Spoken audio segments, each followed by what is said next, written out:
Now let's install all of this onto the pole.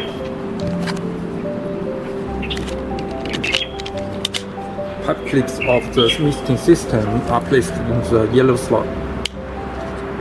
Make sure that the spray outlet fit for.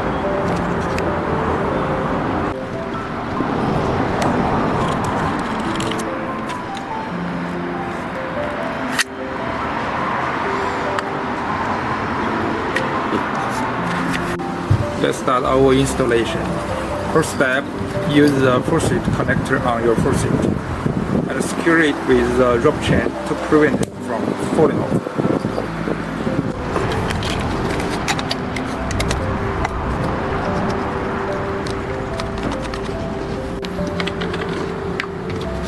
Fill the soap dispenser with glass cleaner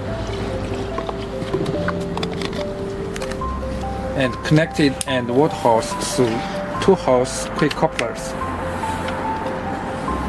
Then continue connecting it with a long water hose.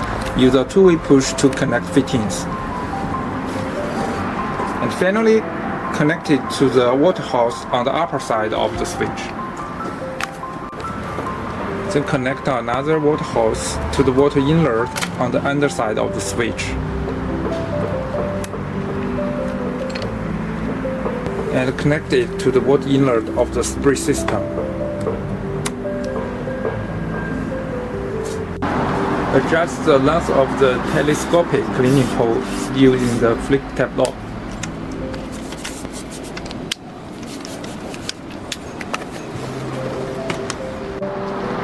Now free to turn on the faucet and operate the switch on the pole to clean your windows. HIBLE telescoping window cleaning pole is strong, adjustable, and lightweight. The water spray switch and misting system are combined with a telescopic pole, so you can operate it alone and make cleaning tasks easier and safer.